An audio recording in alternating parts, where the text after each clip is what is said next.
নমস্কাৰ স্বাগতম জনাইছো এয়া হল দ্য প্ৰাইম টাইম শ্ব প্ৰথমে আজিৰ দিনটোৰ এটা অন্যতম গুৰুত্বপূৰ্ণ বিষয় নিউজ 18ৰ সাংবাদিকক এবাৰ বন্দুক দেখুৱাই গুলিয়াই মৰাৰ ভাবুকি দিছে নগা আৰক্ষীয়ে এফালে নগা আৰক্ষীয়ে অসমৰ ভূমি দখল কৰিছে আৰু তাৰ বিপৰীতে অসমৰ সাংবাদিকক নিউজ 18 অসম নৰ্থ ইষ্টৰ সাংবাদিকক গুলিয়াই মৰাৰ ভাবুকি প্ৰদান কৰিছে আমি ধাৰাবাহিকভাৱে এই সন্দৰ্ভত বাতৰি সম্প্ৰচাৰ কৰি আছো হেহে হয়তো আমি টাৰ্গেট হৈ পৰিছো আমাক লক্ষ্য কৰি লোৱা হৈছে মৰিয়নিৰ ডিছভেলিৰ এই খবৰ যত উত্তপ্ত পৰিস্থিতিৰ সৃষ্টি হৈছে এই বিষয়টো কেন্দ্ৰ কৰি যুৱ ছাত্ৰ পৰিষদৰ নেতা আৰু সাংবাদিকে সেই অঞ্চলটো পৰিভ্ৰমণ কৰিছিল প্ৰকৃততে এই অঞ্চলত যে নগাই অসমৰ ভূমি দখল কৰি আছে সেইখিনি তথ্য জানিবলৈ তেওঁলোকে পৰিভ্ৰমণ কৰিছিল কিন্তু সেই সময়ছোৱাতেই অসম জাতীয়তাবাদী যুৱ ছাত্ৰ পৰিষদ আৰু লগতে নিউজ 18ৰ সাংবাদিকক ভাবুকি দিয়া হ'ল বন্দুক টোৱাই ভাবুকি দিয়া হ'ল এই ঘটনাৰ পাছতে এতিয়া তীব্ৰ প্ৰতিক্ৰিয়াৰ সৃষ্টি হৈছে আৰু চাঞ্চল্যময় অৱস্থাই বিৰাজ কৰি আছে অসমৰ মাটিত নিৰ্মীয়মান নগা আৰক্ষী চকীৰ ভিজুৱেল সংগ্ৰহত বাধা প্ৰদান কৰিলে নগা আৰক্ষীয়ে আৰু নগাৰ বেদখল পৰিদৰ্শন কৰিবলৈ যোৱা যুৱ ছাত্ৰ পৰিষদৰ সজাতি দলকো বাধা প্ৰদান কৰিলে নগা আৰক্ষীয়ে মুঠতে এতিয়া পৰিস্থিতি অত্যন্ত উত্তেজনাপূৰ্ণ হৈ আছে সেই অঞ্চলসমূহত অসমীয়া লোক প্ৰতিটো সময়তে ভয় আৰু আশংকাত থাকিবলগীয়া হৈছে নিশা হলে তেওঁলোকে উজাগৰি সময় পাৰ কৰিব লাগে কাৰণ যিকোনো সময়তে নগা দুৰ্বৃত্ত আহে আৰু অসমীয়াৰ ওপৰত আক্ৰমণ কৰে অসমৰ ভূমি দখল কৰে আৰু সেই নগা দুৰ্বৃত্তক ৰক্ষণাবেক্ষণ দি আছে নগা আৰক্ষীয়ে কিয় হয় এনেকুৱা বাৰে বাৰে কিয় অসম চৰকাৰে এই ক্ষেত্ৰত বিশেষ কোনো পদক্ষেপ গ্ৰহণ কৰিব নোৱাৰে আমি কেইটামান ভাষ্য শুনাই লৈছোঁ তাৰ পাছতে আমাৰ সতীৰ্থ সাংবাদিকৰ সৈতে এই সন্দৰ্ভত বিস্তৃতভাৱে জানিম আজি ডিছৈ ভেলী ডিছৈ আৰু তিৰু হিলছ যিকেইখন ৰিজাৰ্ভ ফৰেষ্ট এই ৰিজাৰ্ভ ফৰেষ্ট কেইখন আজি নগাই প্ৰায় 80% দখল কৰিলে আৰু দখল কৰে নহয় আপোনালোকে দেখিছে নগাই ইলেক্ট্ৰিচিটি কানেকশ্যন দিছে ইয়াত ৱাটাৰ ছাপ্লাই দিছে গীৰ্জা বনাইছে স্কুল বনাইছে কমিউনিটি হল বনাইছে আৰু আটাইতকৈ ডাঙৰ কথা আপোনালোকে এতিয়া ইতিমধ্যে দেখিছে আমি অসম জাতীয়তাবাদী যুৱ ছাত্ৰ পৰিষদৰ এটা সজাতি দল আজি এইখিনি পৰিদৰ্শন কৰিবলৈ আহিছোঁ আপোনাক সংবাদ মাধ্যমৰ বিষয়ববীয়াসকল বা সতীৰ্থসকল আহিছে গতিকে আমাৰ অসমৰ মাটিতে আজি নগাই আমাক বাধা আৰোপ কৰিছে আমাক যাবলৈ দিয়া নাইকিয়া গতিকে ইয়াতকৈ দুৰ্ভাগ্যজনক ঘটনা নাথাকে বুলি আমি ভাবিছোঁ গতিকে এইটো অসম চৰকাৰে যে সম্পূৰ্ণৰূপে ব্যৰ্থ হৈছে এই প্ৰমাণ হৈছে আমাৰ সতীৰ্থ জ্যোতিপ্ৰসাদ গগৈ গৈছিল আৰু তেওঁকেই ভাবুকি প্ৰদান কৰিছিল নগা আৰক্ষীয়ে জ্যোতিপ্ৰসাদ প্ৰকৃততে কি হৈছিল আপোনাৰ লগত আমাৰ দৰ্শকসকলক জনাওক হয় পাঞ্জল এটা কথা ক'ব লাগিব যে এই মুহূৰ্তত আচলতে মৰিয়নি যি সীমান্তত যি পৰিস্থিতি সৃষ্টি হৈছে অতি উত্তেজনাপূৰ্ণ বুলি ক'ব পাৰি কাৰণ আজি অসম জাতীয়তাবাদী যুৱ ছাত্ৰ পৰিষদৰ যোৰহাট জিলা সমিতি এটা সজাতি দল আৰু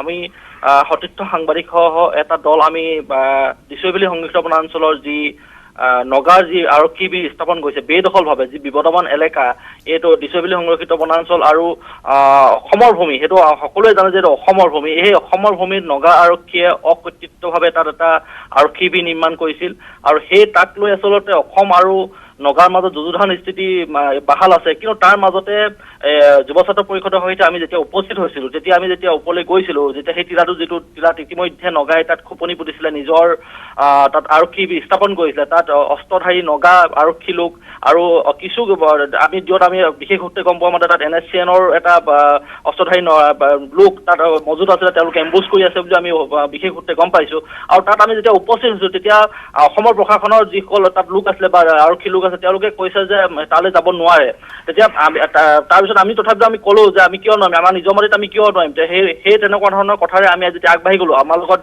যিহেতু যুৱ ছাত্ৰ পৰিষদৰ আছিলে যথেষ্ট সংখ্যক লোক আছিলে তেওঁলোকে যেতিয়া আগবাঢ়ি গ'লো তাৰ লগে লগে তেওঁলোকে আমাক বন্ধুক খুৱাই তেওঁলোকে ভাবুকি দিছে যে ইয়াত কোনো পধ্যে আহিব নোৱাৰে তেতিয়া আমি কৈছোঁ যে তোৰ অসমৰ মাটি এখন অসমৰ বনাঞ্চল আজি যুগ যুগ ধৰি অসমৰ মানুহে ইয়াত খেতি কৰে অসমৰ মানুহৰ ইয়াত অধিকাৰ আছে আপোনাক কিয় আমাক যাব দিব নিদিব তেতিয়া কৈছে কোনো পধ্যে নোৱাৰিব আৰু এইটো আমাৰ নগাৰ মাটি আছে এইটো কোনো পধ্যে আপোনালোকে ইয়াত আহিব নোৱাৰিব আমাক সেইদৰে ভাবুকি প্ৰদান কৰা হৈছিলে আৰু আমি ইতিমধ্যে ধাৰাবাহিকভাৱে নিউজ 18 আমি দেখুৱাই আহিছোঁ যে ইয়াত কিদৰে আগ্ৰাসন হৈছে আপোনাৰ ডিছৈ ভেলী সংৰক্ষিত বনাঞ্চলৰ প্ৰায় 80% ভূমি ইতিমধ্যে নগাই অধিগ্ৰহণ কৰি লৈছে তেওঁলোকে দাবী সেইখিনি কথা আমি ধাৰাবাহিকভাৱে কৈ আছো কিন্তু এতিয়ালৈকে বিশেষ পদক্ষেপ ল'ব পৰা হোৱা নাই অসম চৰকাৰৰ তৰফৰ পৰা বা নিৰপেক্ষ বাহিনীৰ তৰফৰ পৰা নিশা হ'লে তাত ঘৰ জ্বলাই দিয়ে অসমীয়া লোকক আক্ৰমণ কৰে এইসমূহ প্ৰায় তাত সংঘটিত হৈ থাকে নহয় জানো ক'ব লাগিব যে কিছুদিন পূৰ্বে তাত যেতিয়া অসম আৰক্ষীয়ে যেতিয়া আৰক্ষীবিটো ক্ষেত্ৰত বাধা প্ৰদান কৰিছে নগাক যেতিয়া বাধা প্ৰদান কৰিছে সেই নিশাই তেওঁলোকে 5 জাই গুলি ফুটাইছে তেওঁলোকে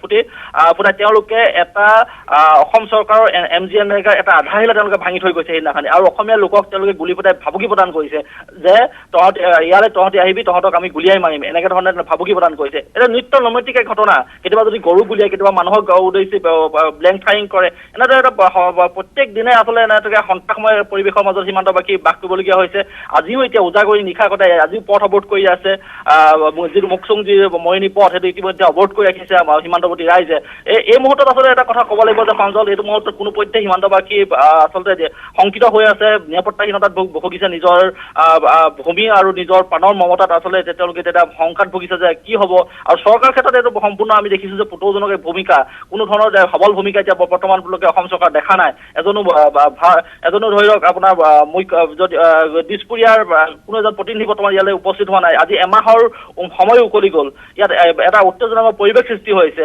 নিশ্চয় কাৰণ সীমা বিবাদটো হৈছে এটা অত্যন্ত স্পৰ্শকাতৰ বিষয় এই কথাটো আমি চৰকাৰক বাৰে বাৰে অৱগত কৰি আছোঁ কাৰণ বৰাক উপত্যকাৰ আৰু কেইবাটাও প্ৰান্তত আজি কিছুদিনৰ পৰা উত্তপ্ত পৰিৱেশৰ সৃষ্টি হৈ আছিল সেইখিনিও আমি বাতৰি সম্প্ৰচাৰ কৰিছোঁ অসম নাগালেণ্ড সীমান্তই হওক বা আন যিসমূহ ৰাজ্য আছে চুবুৰীয়া তেওঁলোকৰ সৈতে প্ৰায় এই সীমা বিবাদক লৈ সংঘাতপূৰ্ণ এক পৰিৱেশৰ সৃষ্টি হৈ থাকে এতিয়া এই ক্ষেত্ৰত চৰকাৰৰ বহুখিনি কৰণীয় আছে কেন্দ্ৰীয় চৰকাৰৰো বহুখিনি কৰণীয় আছে কাৰণ ইয়াৰ এক দীৰ্ঘদিনীয়া অতি জটিল সমস্যা কিন্তু দুৰ্ভোগ ভুগিবলগীয়া হৈছে সীমান্তত থকা অসমীয়া লোকসকলে মই এই মুহূৰ্তত যোগাযোগ স্থাপন কৰিছোঁ অসম জাতীয়তাবাদী যুৱ ছাত্ৰ পৰিষদৰ ভাৰপ্ৰাপ্ত সাধাৰণ সম্পাদক অসীমজ্যোতি শইকীয়াৰ সৈতে অসীমজ্যোতি শইকীয়া ডাঙৰীয়া আজি আপোনালোকে জল পট উদাহৰণ লাভ কৰিলে আপোনালোকে নিজেই এই চাক্ষুক অভিজ্ঞতা আহৰণ কৰিলে কি পৰিস্থিতি হৈ আছে বৰ্তমান সীমামূৰীয়া এই অঞ্চলসমূহত অতি ভয়াৱহ অতি স্পৰ্শকাতৰ নহয় জানো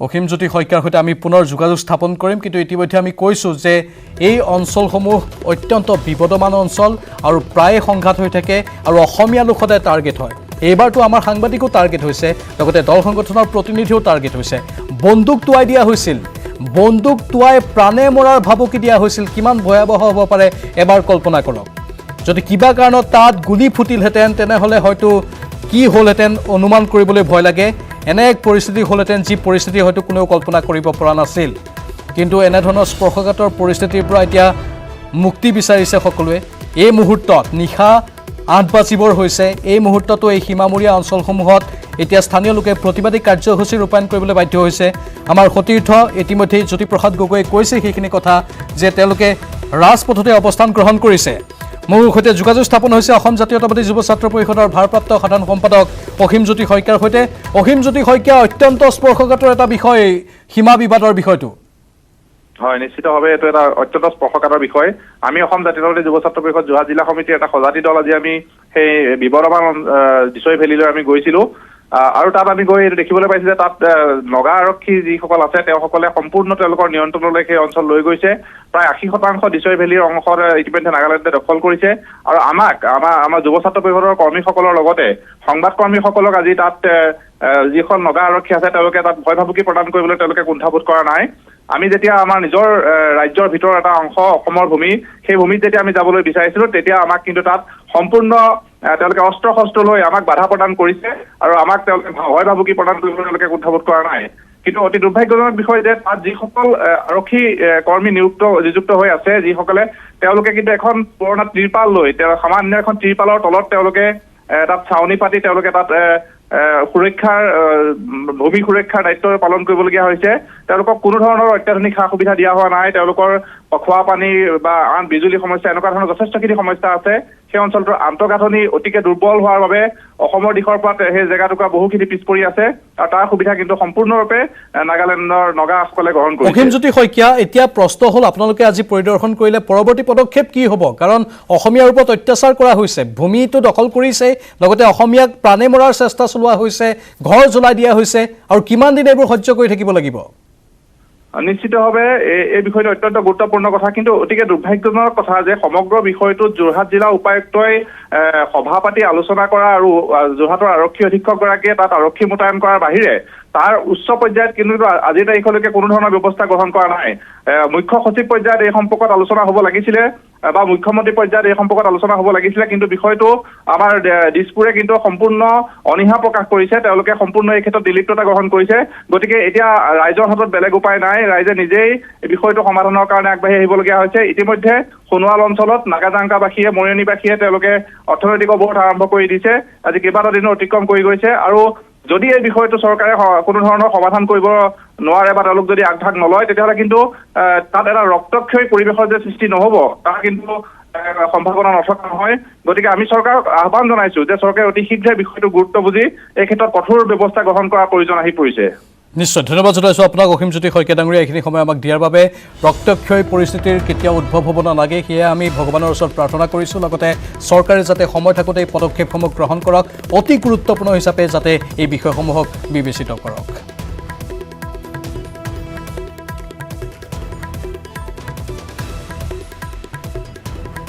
এবাৰ প্ৰাইম টাইম শ্ব'ত এটা বিশেষ বিষয়, বৈধ নে অবৈধ সেই বিষয়টো এইবাৰ আমি আপোনালোকৰ বাবে আগবঢ়াব বিচাৰিছোঁ। উচ্চতম ন্যায়ালয়ে দেশৰ মহাপঞ্জীয়কৰ চকুত ধূলি দি প্ৰকাশ কৰা হৈছিল নেকি NRC, ক'ত কৰ্তৃত্ব পাইছিল প্ৰতীক হাজেলাই।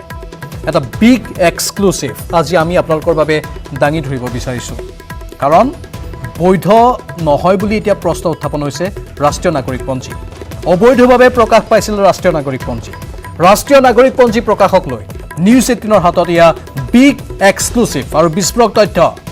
14 ছেপ্টেম্বৰ এই দিনটোতে 14 ছেপ্টেম্বৰ 2019 দিনটোতেই দেশ আৰু ৰাজ্যৰ বাবে আছিল এক বিশেষ দিন। কাৰণ দেশৰ সৰ্বোচ্চ ন্যায়ালয়ক বিপথে পৰিচালিত কৰি সেই সময়ৰ ৰাষ্ট্ৰীয় নাগৰিকপঞ্জীৰ সমন্বয়ক প্ৰতীক হাজেলাই প্ৰকাশ কৰিছিল NRC।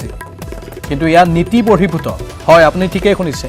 ৰাষ্ট্ৰীয় নাগৰিকপঞ্জী প্ৰকাশ কৰিবলৈ প্ৰয়োজন দেশৰ সৰ্বোচ্চ ন্যায়ালয় তথা মহাপঞ্জীয়কৰ অনুমতি, যি কথা দ্য ফৰেনাৰ্ছ ল, citizenship and passport act and rules 2003 কোৱা হৈছে। একেদৰে দেশৰ সৰ্বোচ্চ ন্যায়ালয়ৰ নিৰ্দেশো ৰাষ্ট্ৰীয় নাগৰিকপঞ্জীৰ সমন্বয়ক আনুষংগিক তালিকা প্ৰকাশৰ নিৰ্দেশ প্ৰদান কৰিছিল। কিন্তু ৰাষ্ট্ৰীয় নাগৰিকপঞ্জীৰ সমন্বয়ক প্ৰতীক হাজেলাই দেশৰ সৰ্বোচ্চ ন্যায়ালয় তথা মহাপঞ্জীয়কৰ কোনো নীতি নিৰ্দেশ অবিহনেই 14 ছেপ্টেম্বৰ 2019 ফাইনেল ৰাষ্ট্ৰীয় নাগৰিকপঞ্জী প্ৰকাশ কৰিছিল। মুঠৰ ওপৰত এক বুমেৰাঙৰ নাম হ'ল এতিয়া NRC, যেন সেয়াই এই কথাসমূহে প্ৰমাণ কৰিছে। এতিয়া এই বিগ এক্সক্লুচিভ শেহতীয়া বিস্ফোৰক তথ্যটো সন্মুখলৈ আহিছে আমাৰ দুগৰাকী সাংবাদিক ৰাজু বৰুৱা আৰু বলেন ভট্টাচাৰ্যই এই সন্দৰ্ভত পুংখানুপুংখ ৰূপত বিভিন্ন তথ্য আহৰণ কৰিছে। বলেন ভট্টাচাৰ্যৰ সৈতে বিস্তৃতভাৱে কথা পাতিম। বলেন, আপোনালোকৰ হাতত আৰু কি কি তথ্য আছে এই সন্দৰ্ভত? চাওক প্ৰাঞ্জল, আজি যিহেতুকে ইতিমধ্যে ৰাষ্ট্ৰীয় নাগৰিকপঞ্জী প্ৰকাশৰ সময় বহুদিনে অতিক্ৰম হ'ল, কিন্তু ৰাষ্ট্ৰীয় নাগৰিকপঞ্জী আচলতে কি পৰ্যায়ত আচলতে কিদৰে প্ৰকাশ কৰা হৈছিলে তাকে লৈ এই মূৰত প্ৰশ্ন উঠিছে।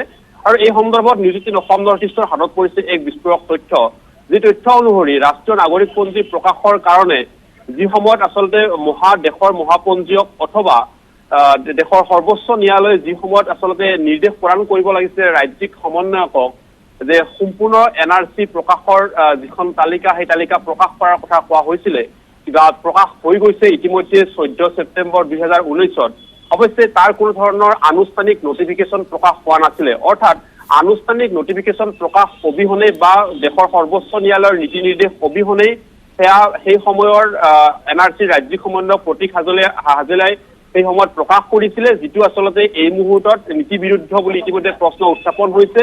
আৰু ইয়াৰ আঁৰত যে এটা গোপন ষড়যন্ত্ৰ আছে সেয়া স্পষ্ট হৈ উঠিছে। কাৰণ যি সময়ত কোৱা হৈছিলে একে সময়ত যে দেশৰ সৰ্বোচ্চ ন্যায়ালয়ে NRCৰ সম্পূৰ্ণ তালিকা প্ৰকাশৰ ক্ষেত্ৰত মাথোন তাৰ ছাপ্লিমেণ্টাৰী কপি প্ৰকাশৰ এক নিৰ্দেশনাহে প্ৰেৰণ কৰা হৈছিলে। অৰ্থাৎ এখন ছাপ্লিমেণ্টাৰী NRCৰ তথ্য প্ৰকাশৰ কথা কোৱা হৈছিলে, সম্পূৰ্ণ ফাইনেল NRC প্ৰকাশৰ কোনো ধৰণৰ কথা কোৱা হোৱা নাছিলে আৰু সেয়া কোনো ধৰণৰ নিৰ্দেশ বা অথবা তাৰ নটিফিকেশ্যন নাছিলে। অৰ্থাৎ নিৰ্দিষ্ট নটিফিকেশ্যন অবিহনেই সেয়া প্ৰকাশ হৈছিলে। আৰু ইয়াৰ যে আচলতে সম্পূৰ্ণ নিৰাপত্তাজনিত কাৰণতেই হওক বা ৰাষ্ট্ৰীয় নাগৰিকপঞ্জীৰ পিছত যিসকলে আজিৰ তাৰিখত ভাৰতীয় নাগৰিক বুলি দাবী কৰে সেয়া যে সম্পূৰ্ণভাৱে বৈধ নহয় সেয়া কিন্তু সম্পূৰ্ণভাৱে স্পষ্ট হৈছে।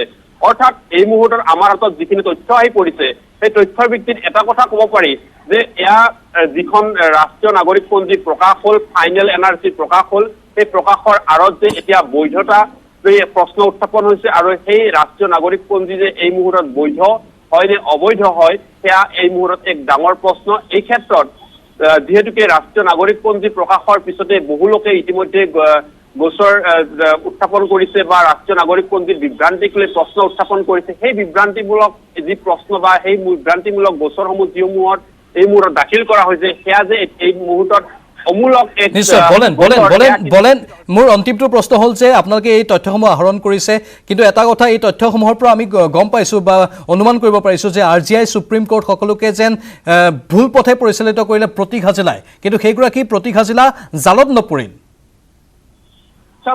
গোটেই ৰাষ্ট্ৰীয় নাগৰিকপঞ্জী উন্নীতকৰণ প্ৰক্ৰিয়াটোৱে হৈছিলে দেশৰ সৰ্বোচ্চ ন্যায়ালয়ৰ অধীনত বা সৰ্বোচ্চ ন্যায়ালয়ৰ নীতি নিৰ্দেশত সেয়া আগবাঢ়িছিলে কাম কাজ, কিন্তু অন্তিম বাৰৰ বাবে অন্তিম সময়ত য'ত আচলতে ৰাষ্ট্ৰীয় নাগৰিকপঞ্জীৰ ফাইনেল NRC প্ৰকাশ হৈছে সেইখনত কিন্তু কোনো ধৰণৰ দেশৰ সৰ্বোচ্চ ন্যায়ালয়ৰ নীতি নিৰ্দেশ নাছিলে, মাথোন ছাপ্লিমেণ্টাৰী কপি প্ৰকাশৰ কথাই কোৱা হৈছিলে।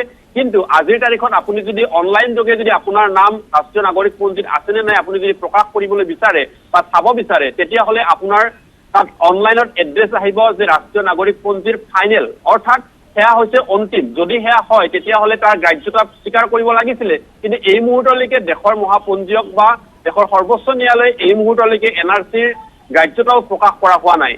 তেনে সময়ত এই মুহূৰ্তত প্ৰশ্ন হৈছে যে ৰাষ্ট্ৰীয় নাগৰিকপঞ্জীৰ প্ৰকাশৰ এই মুহূৰ্তত কোনো ধৰণৰ বৈধতা নাছিলে বা যি হয় সেই সময়ৰ ৰাজ্যিক সমন্বয়কগৰাকীয়ে যি ধৰণৰ নীতি নিৰ্দেশ অবিহনে আচলতে প্ৰকাশ কৰিছিলে ৰাষ্ট্ৰীয় নাগৰিকপঞ্জীৰ ফাইনেল কপি, সেয়া আচলতে এই মুহূৰ্তত কোনো ধৰণৰ বৈধতা নাই। আৰু নিশ্চয় এতিয়া প্ৰতীক হাজেলাৰ কি হ'ব? প্ৰতীক হাজেলা অসমৰ পৰা পলাই গ'ল বুলি কৈ থকা হৈছে একাংশৰ তৰফৰ পৰা, আৰু তেওঁ বৰ্তমান ৰাজ্য বাহিৰতে আছে। প্ৰতীক হাজেলাৰ এতিয়া কি হ'ব সেইটো হ'ব অত্যন্ত লক্ষণীয়। আমি ধাৰাবাহিক গতিত এই সন্দৰ্ভত বিস্তৃত প্ৰতিবেদন আপোনালোকৰ বাবে সম্প্ৰচাৰ কৰি থাকিম। ধন্যবাদ জনাইছোঁ বলেন ভট্টাচাৰ্য এইখিনি শেহতীয়া তথ্যৰ বাবে।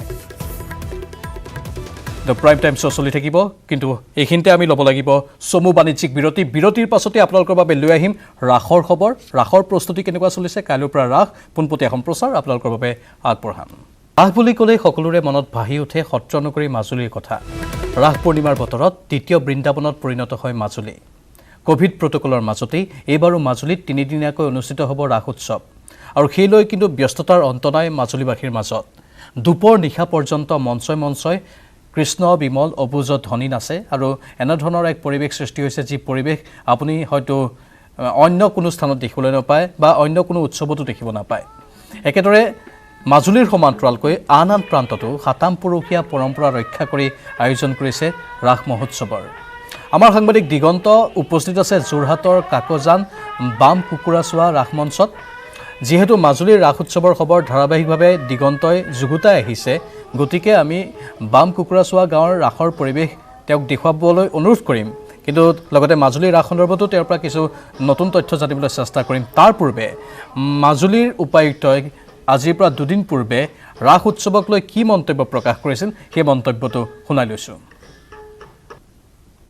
আমি যেনেকৈ ট্ৰেডিশ্যনেলি চেলিব্ৰেট কৰোঁ তাতকৈ অলপ বেলেগ ধৰণৰ হৈ আছে চবতে, কাৰণ ক'ভিড যিহেতু আমাৰ মহামাৰী এতিয়া চলিছে গোটেই পৃথিৱীত, আৰু এতিয়া আমি আৰু অলপ বেছি কেয়াৰফুল হ'ব লগা হৈছে, কাৰণ আমি দেখিছোঁ যে ছেকেণ্ড ৱেভ এটা ষ্টাৰ্ট হৈছে বহুততে। ভাৰততো ষ্টাৰ্ট হৈছে, বেলেগ বেলেগ ৰাজ্যতো ষ্টাৰ্ট হৈছে, বেলেগ কাণ্ট্ৰিতো ষ্টাৰ্ট হৈছে, সেইকাৰণে আমি সাৱধান হ'ব লগা হৈছে। আৰু ৰাস মঞ্চৰ কমিটিসকলৰ লগত আমি দুবাৰমান আমাৰ ডিছকাশ্যন হ'ল। তেখেতলোকে পজিটিভলি কথাবিলাক লৈছে। অলপমান অসুবিধাৰ সন্মুখীন হ'ব, নাই নহয়, কিন্তু সেই অসুবিধা আমি সকলোৰ সুৰক্ষাৰ কাৰণে মানি চলিম বুলি তেখেতলোকে এগ্ৰী কৰিছে, আৰু আমাৰ ফালৰ পৰা আমি যিমান ছাপোৰ্ট দিব লাগে আমি সেই ছাপোৰ্ট ছিষ্টেমছখিনি অলৰেডি প্ৰিপেয়াৰ কৰি আছোঁ, যাতে তেখেতলোকে ধুনীয়াকৈ ৰাস চেলিব্ৰেট কৰিব পাৰে।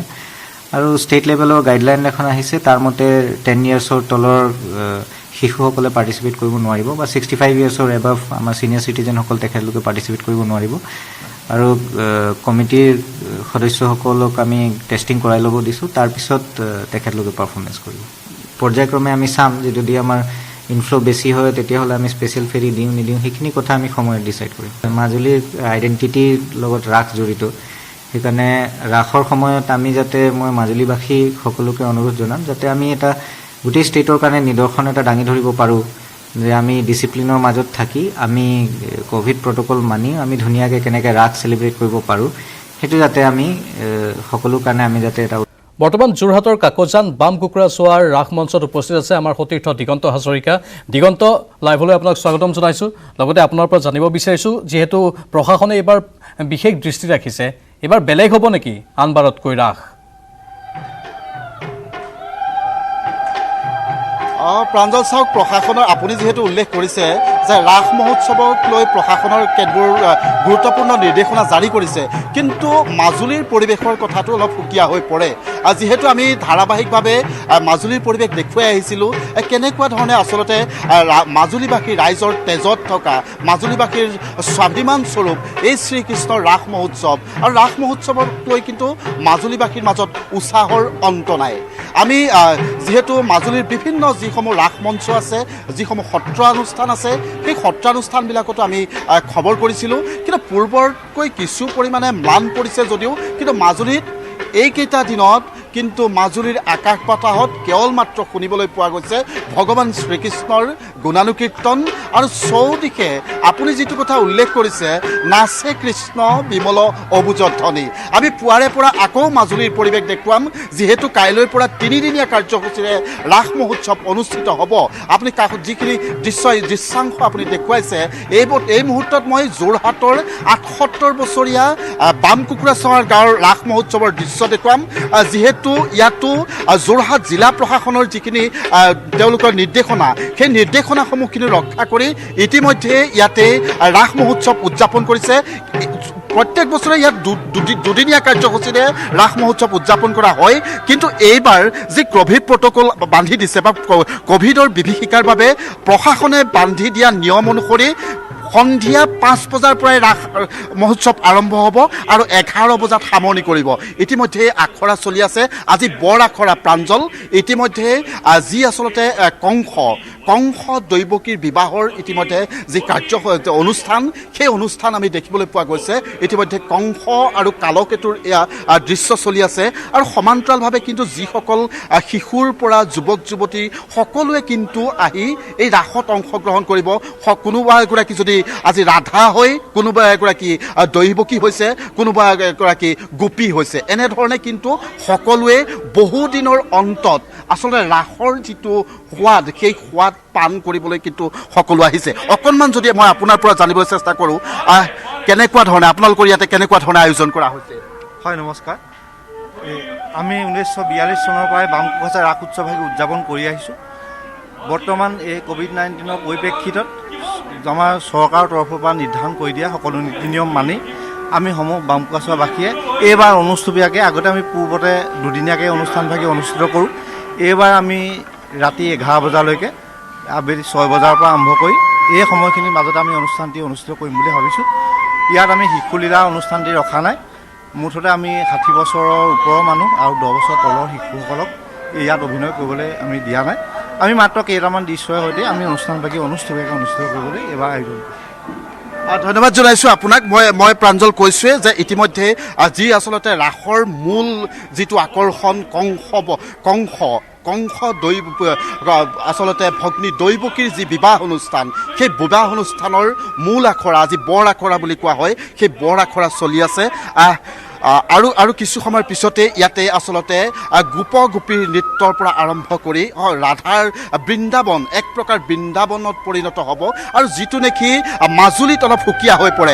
উৰুলিত ধ্বনি উঠিছে, উৰুলিত ধ্বনিৰ লগে লগে আমি আনকাট দেখুৱাম, সেইখিনি আমি আনকাট দেখুৱাম। এই বৰ আখৰাৰ কিছু দৃশ্য আমাৰ দৰ্শকসকলৰ বাবে আপুনি আমাৰ সৈতে লাইনত থাকক। কিন্তু এইখিনিতে সময় হৈছে বাণিজ্যিক বিৰতিৰ। অতি সোনকালে উভতি আহিম, এই পোনপটীয়া সম্প্ৰচাৰ অব্যাহত ৰাখিম। ৰাস আৰু আজি চলি আছে ৰাসৰ বৰ আখৰা। যোৰহাটৰ কাকজান বাম কুকুৰাচোৱা ৰাস মঞ্চত এয়া ৰাসৰ বৰ আখৰা চলি থকাৰ দৃশ্য আমি পোনপটীয়া সম্প্ৰচাৰ আপোনালোকক দেখুৱাই আছোঁ। আকৌ এবাৰ আমি পোনপটীয়া সম্প্ৰচাৰলৈ গৈছোঁ, আমাৰ সতীৰ্থ দিগন্ত আছে। হয় প্ৰাঞ্জল, আমি পোনপটীয়াভাৱে দেখুৱাই আছোঁ আচলতে ৰাস পূৰ্ণিমাৰ যিটো পৰিৱেশ, সেই পৰিৱেশটো দেখুৱাই আছোঁ। মঞ্চই কেনেকুৱা ধৰণে আজি বৰ আখৰাৰ কংসবধৰ আখৰা চলিছে, সমান্তৰালভাৱে কেনেকুৱা ধৰণে আচলতে ভগৱান কৃষ্ণক পাবলৈ ৰাধা বাউলী হৈছে। সেই আমি যিসমূহ পৰিৱেশৰ কাৰণে সকলোকে আচলতে আকৰ্ষিত কৰে সেই পৰিৱেশটো দেখুৱাই আছোঁ। ইতিমধ্যে দেখিছে যে দৈৱকীৰ যি বিয়া বসুদেৱৰ লগতে আৰু কংসৰ যি মৰণৰ কথা ইতিমধ্যে দৈৱবাণীয়ে জনাই দিছে, সেই মুহূৰ্তটো আমি দেখুৱাই আছোঁ। ইতিমধ্যে দৈৱকী আৰু বসুদেৱক হত্যাৰ কাৰণে কংসই আচলতে কেনেকুৱা ধৰণে নিজক ৰক্ষা কৰাৰ প্ৰয়াস কৰিছে সেই পৰিৱেশ আমি দেখুৱাই আছোঁ। পোনে মই অকণমান সময়ৰ কাৰণে নিউজ 18ৰ দৰ্শকক এই বামকুকুৰাচৰ ৰাস মঞ্চৰ যি কংস দৈৱকী বসুদেৱৰ বিয়া সেই অনুষ্ঠানৰ মাজলৈ লৈ যাব বিচাৰিছোঁ।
অপৰাধী নুহে কোনো মথুৰাৰ প্ৰজা, যত মানে অপৰাধ সকলোই কংসৰ একো অবসদে। কোনে কৰে কিবা অপৰাধ কবলৈ কিবা আছে মোৰ, কলেও জানো শুনিবা সঁচাই। ৰাজা তুমি সৰ্বশক্তিমান, সকলো কৰিব পাৰা আপোন ইচ্ছাতে। সঁচা হওক মিছা হওক ন্যায় বা অন্যায় সকলো বিধান হব ইচ্ছাতে তোমাৰ। সেই গৰ্ভতে গৰ্বিত আজি তোমাৰ হীৰে সীমা দিলংগিছে। হত্যা কৰি ভক্তিক নিজৰ মৰণকো তুমি ৰুধিব খুজিছা। নালাগে কৰিব, তোমাৰ কথাই সঁচা। ৰাজাবাই যেনে ইচ্ছাবোৰ তেনেই বিধান।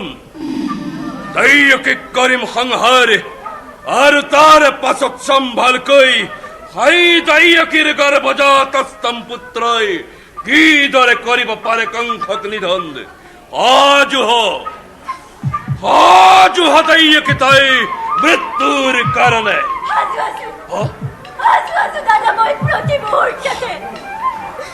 কিন্তু দাদা দুৰূপ জানিবা, ৰাজা তুমি মহত্তিমান। তথাপি আজি দেখা পাই সন্মুখ যে আগন্তক মৰণৰ স্বপ্ন এলিকা। জীৱাদৰে কবিছা ভয়ত এই দৈৱকী মৃত্যুৰ নামত বিচলিত নহয়। দিগন্ত, এয়া কিছু দৃশ্য আমি দেখা পাইছোঁ আৰু এনেধৰণে বৰাখৰা চলি আছে। বহু লোকৰ তাত সমাগম হৈছে বৰাখৰা চাবলৈ। কাইলৈৰ পৰা কিমান সংখ্যক লোকৰ তাত সমাগম হোৱাৰ সম্ভাৱনা আছে আৰু কি ক'ব বিচাৰে কমিটিৰ তৰফৰ পৰা বা দৰ্শকৰ তৰফৰ পৰা? দিগন্ত।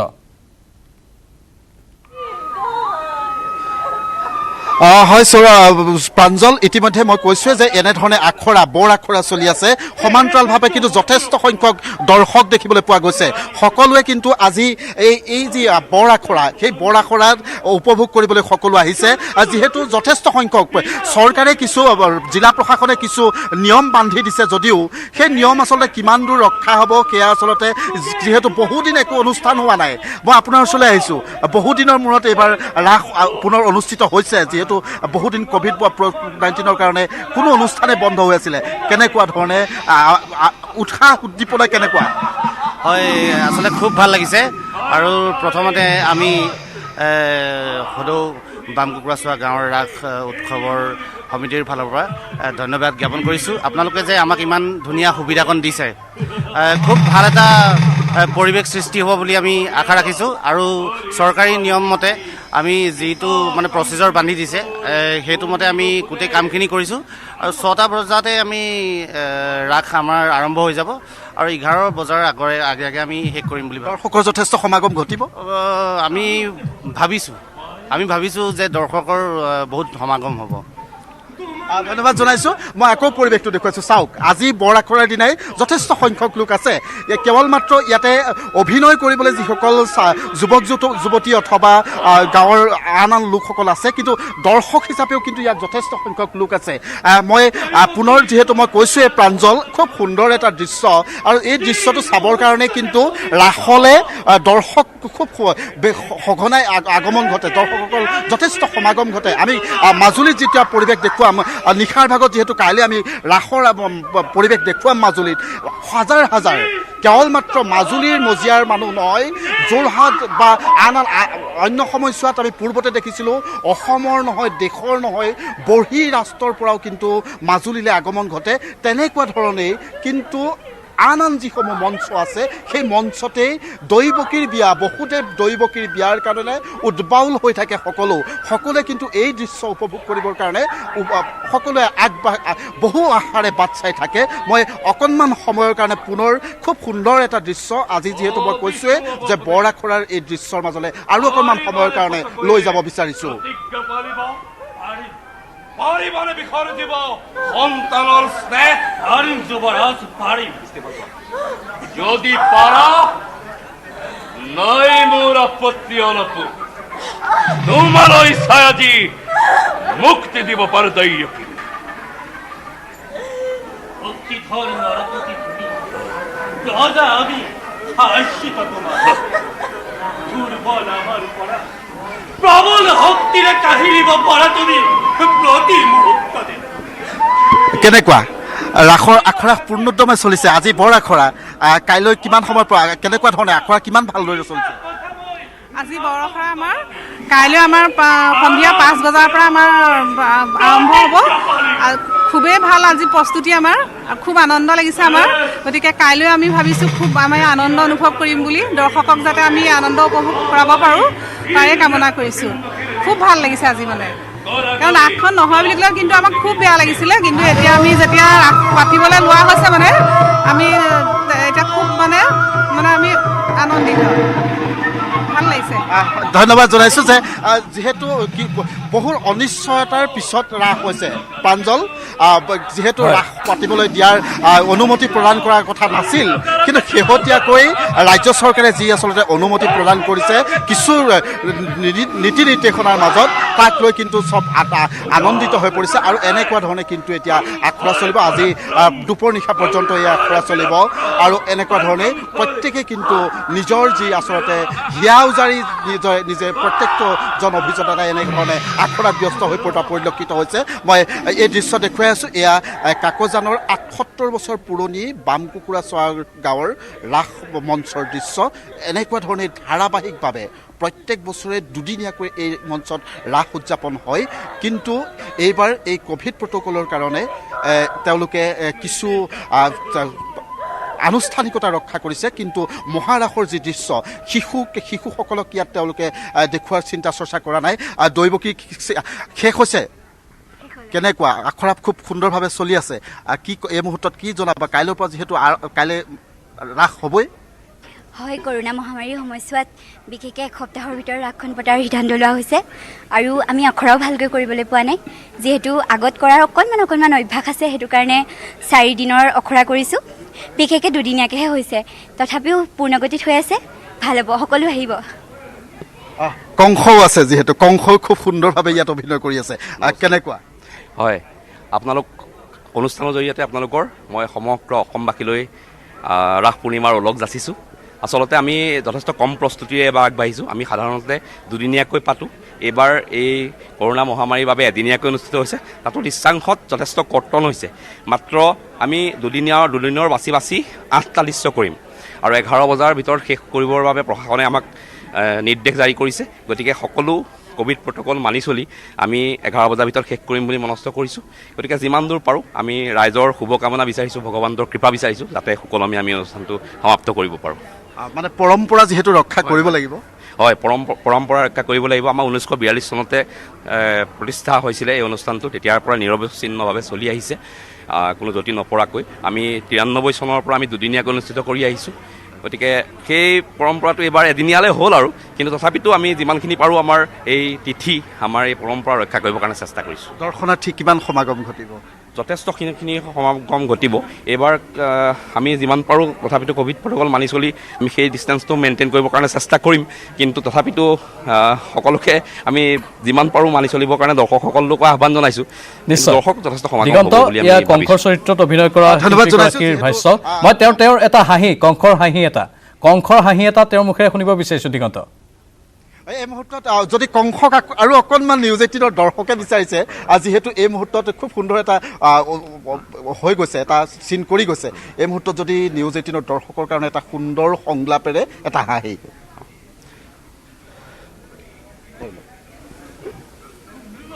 বসুদেৱ, নতুন মিতিৰ মোৰ আৰু মোৰ চেনেহৰ ভগিনী দেৱকী, ভৱিষ্যত ভাগ্যলিপি মোৰ কাণ পাতি দুইজনে শুনিলা নহয়। যি মিলন বন্ধনেৰে বান্ধি দিলো তোমা দুইটিকে, সেই মিলনেই আজি স্পষ্টভাৱে কৰিছে ঘোষণা অচিৰতে কংসৰ মৰণ। কি কৰিব, অমৃতত গৰল উঠিল। বেছ কথা, হৈয়ে হ'ব, নহ'ব অন্যথা। কিন্তু কংসৰ মৰণ জানো ইমান সহজ? স্নেহ মমতা দি আছে যত মানে বিসৰ্জিলো সকলোকে এই মুহূৰ্ততে।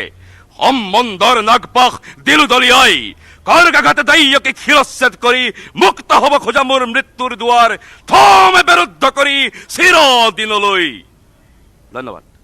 ধন্যবাদ জনাইছোঁ। খুব সুন্দৰ প্ৰাঞ্জল। এনেকুৱা ধৰণে মই কৈছোঁৱেই, আজি বৰ আখৰা যিহেতু দুপৰ নিশা পৰ্যন্ত চলিব। ইয়াতে যথেষ্ট লোক আছে। আমি লোকসকলৰ পৰা যদি সুবিধা হয় কিছু কথা পাতিবলৈ চেষ্টা কৰিম। যিহেতু মই কৈছোঁৱেই যে এই যি আচলতে আমাৰ পৰম্পৰা, সাতামপুৰুষীয়া পৰম্পৰা, সেই পৰম্পৰাই কিন্তু কেৱল মাত্ৰ আমাৰ অসমৰ ৰাইজকেই নহয়, বিভিন্ন প্ৰান্তৰ বিভিন্নজনক আকৰ্ষিত কৰি আহিছে। আৰু এটা কথা প্ৰাঞ্জল উল্লেখ কৰিব লাগিব যে এইবাৰ যিহেতু সকলোৱে আশা কৰা নাছিলে যে এইবাৰ যে ৰাস উদযাপন কৰিব পাৰিব, যিহেতু কোভিড-19ৰ বিভীষিকা আছিলে, কোভিড-19 এক থৰক-বৰক পৰিস্থিতিৰ সৃষ্টি কৰিছিলে।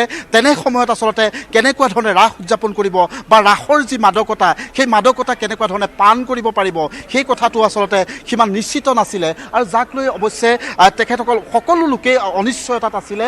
আৰু তাৰ পৰিণতিতে কিন্তু শেহতীয়াকৈ জিলা প্ৰশাসনেই হওক বা ৰাজ্য চৰকাৰেই হওক এক নিৰ্দেশনা জাৰি কৰিলে যে কিছু নীতি নিৰ্দেশনাৰ মাজৰে কিন্তু এইবাৰ ৰাস উদযাপন কৰিব পাৰিব। আৰু কিন্তু সেই চৰকাৰী যিসমূহ নীতি নিৰ্দেশনা, সেই নীতি নিৰ্দেশনাসমূহ কিন্তু ৰক্ষা কৰিব লাগিব। যি আচলতে ডিষ্টেঞ্চ মেইনটেইনৰ পৰা আৰম্ভ কৰি যি আচলতে বয়সৰ সীমা বান্ধি দিছে, 60ৰ পৰা ওপৰৰ বা 10ৰ পৰা তলৰ কোনো লোকে এনেকুৱা ধৰণে অংশগ্ৰহণ কৰিব আমি আশা কৰিছোঁ সেইখিনি সকলোৱে মানি চলিব। আৰু সুন্দৰ পৰিৱেশ আপুনি দেখুৱালে যোৰহাটৰ কাকজান বাম কুকুৰাচোৱা ৰাস মঞ্চৰ পৰা। আৰু কাইলৈৰ পৰা যি ৰাস আৰম্ভ হ'ব, সেই ৰাস সফল হওক আৰু সকলো যাতে এই সমগ্ৰ পৰিৱেশত আনন্দ উপভোগ কৰাৰ সময়ছোৱাটো যাতে কোনো ধৰণৰ মাৰাত্মক ৰোগৰ যাতে সন্মুখীন নহওক বা এনেধৰণৰ ভাইৰাছৰ পৰা যাতে মুক্ত হৈ থাকক, সেয়া আমি কামনা কৰিছোঁ, ভগৱানৰ ওচৰত প্ৰাৰ্থনা কৰিছোঁ। এইখিনিতে ল'ম চমু বাণিজ্যিক বিৰতিৰ পাছতো দ্য প্ৰাইম টাইমছত বহুকেইটা বিষয় আপোনালোকৰ বাবে লৈ আহিম। UGC গাইডলাইন দূৰলৈ দলিয়াই শিক্ষা বিভাগে জাৰি কৰিলে মহাবিদ্যালয় শিক্ষক নিযুক্তিৰ নতুন গাইডলাইন। PhD ডিগ্ৰীধাৰী শিক্ষিত নিবনুৱাক মাধমাৰ্দি 25ৰ পৰা 9লৈ কমালে নম্বৰ। PhD ডিগ্ৰীতকৈ অধিক গুৰুত্ব মেট্ৰিক হায়াৰ ছেকেণ্ডেৰী। উচ্চ শিক্ষা সঞ্চালকালয়ৰ কাণ্ডত এতিয়া হতাশ হৈ পৰিছে আবেদনকাৰী।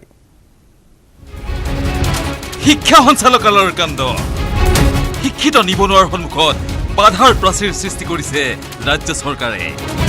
মহাবিদ্যালয়ত শিক্ষক নিযুক্তিৰ ক্ষেত্ৰত চৰকাৰৰ চকুত গুৰুত্ব নাই PhDৰ, যিমান গুৰুত্ব মেট্ৰিক উত্তীৰ্ণৰ ক্ষেত্ৰত। ইউজিচিৰ গাইডলাইনত উলিয়ালে উচ্চ শিক্ষা সঞ্চালকালয়ে। ইউজিচিয়ে মহাবিদ্যালয় শিক্ষক নিযুক্তিৰ ক্ষেত্ৰত PhD ডিগ্ৰীধাৰীৰ বাবে দিছিল 25 নম্বৰ, কিন্তু উচ্চ শিক্ষা সঞ্চালকালয়ে দিলে মাত্ৰ 9 নম্বৰ। ক'ত 25 নম্বৰ, ক'ত 9 নম্বৰ? ইফালে 2018 চনৰ ইউজিচিৰ গাইডলাইনত মেট্ৰিক আৰু হায়াৰ ছেকেণ্ডেৰীৰ শিতানত নম্বৰ সন্নিৱিষ্ট কৰা হোৱাই নাছিল। উচ্চ শিক্ষা সঞ্চালকালয়ে মেট্ৰিক আৰু হায়াৰ ছেকেণ্ডেৰীৰ নম্বৰ সন্নিৱিষ্ট কৰি মেট্ৰিকৰ ক্ষেত্ৰত 10 নম্বৰ আৰু উচ্চতৰ মাধ্যমিকত ধাৰ্য কৰিছে 14 নম্বৰকৈ। কিয় ইউজিচি আৰু ৰাজ্য চৰকাৰৰ নিৰ্দেশনাৰ মাজত ইমান বেছি পাৰ্থক্য? 2018 চনত যিখন আমাৰ ইউজিচি ৰেগুলেশ্যন ইছ্যু হ'ল, সেই ৰেগুলেশ্যনখনত কেটেগৰী কিছুমান দি দিয়া হৈছে। সেই কেটেগৰী মতে একেবাৰে আপোনাৰ আৰম্ভণিৰ পৰা শেষলৈকে কিমান মাৰ্কছ ক'ত পাব লাগে সেইটো স্পষ্ট কৰি দিয়া আছে, কিন্তু সেইটো শ্বৰ্ট লিষ্টিঙৰ কাৰণেহে, চিলেকশ্যনৰ কাৰণে নহয়। ইউজিচি ৰেগুলেশ্যনত স্পষ্টতাৰ অভাৱৰ কাৰণে ষ্টেট গভৰ্ণমেণ্টে আচলতে সেইটো কৰিব লাগে, মানে কৰিবলগীয়া হৈছে। আৰু তাত কিন্তু ইউজিচি ৰেগুলেশ্যনে কৈছিলে যে ৰেচপেক্টিভ ইউনিভাৰ্চিটিয়ে চিলেকশ্যনৰ যিখিনি তাৰমানে ক্ৰাইটেৰিয়া, তাত কি চাব ডিভিজন থাকিব, ক'ত কিমান স্ক'ৰ থাকিব, সেইখিনি নিৰ্ধাৰণ কৰি দিব লাগে।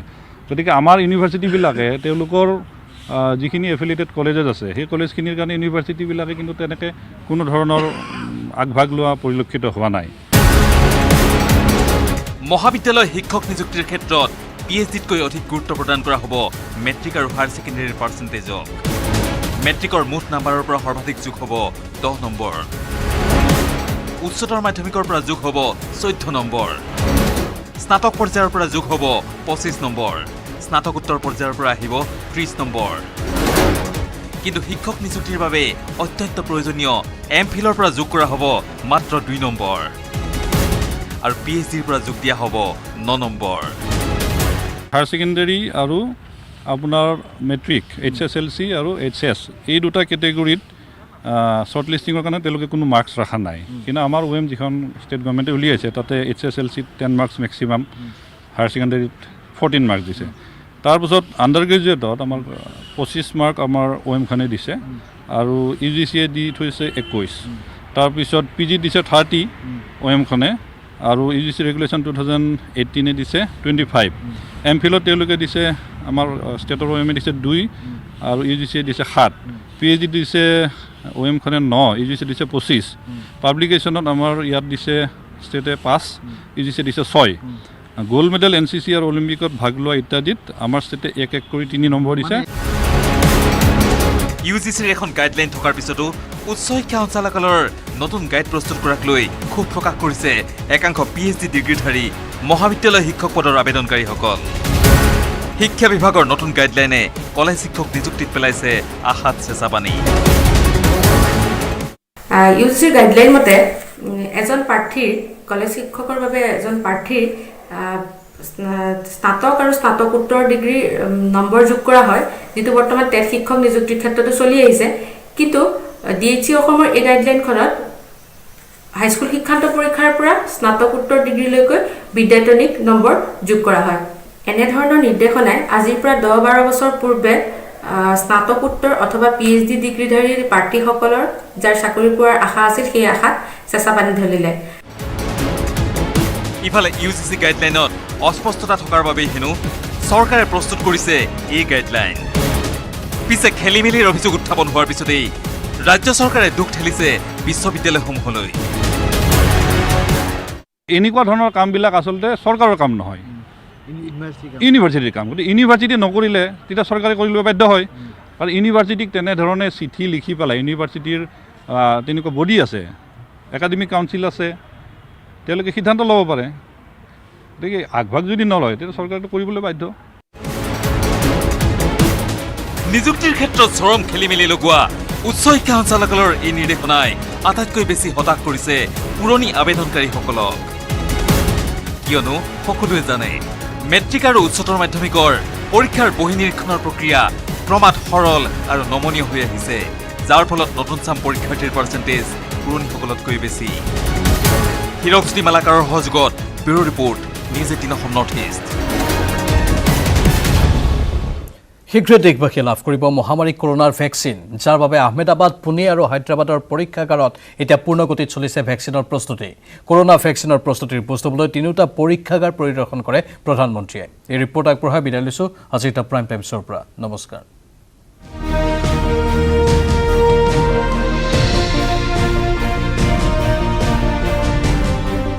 আহমেদাবাদ, পুনে, হায়দৰাবাদত দেশৰ প্ৰধানমন্ত্ৰী নৰেন্দ্ৰ মোদী। ভাৰতত প্ৰস্তুত হ'ব কোভিডৰ ভেকচিন। শীঘ্ৰেই দেশবাসীয়ে লাভ কৰিব এই ভেকচিন। 600 টকাতেই বজাৰত উপলব্ধ হ'ব কৰোনা ভেকচিন। ভাৰতৰ 3খন লেবৰেটৰীত গৱেষণা, আহমেদাবাদ, পুনে আৰু হায়দৰাবাদ। কোভিড ভেকচিনৰ প্ৰস্তুতিক লৈ তৎপৰ হৈছে ভাৰত। কৰোনা ভেকচিন প্ৰস্তুতৰ অহৰহ চেষ্টা ভাৰতৰ।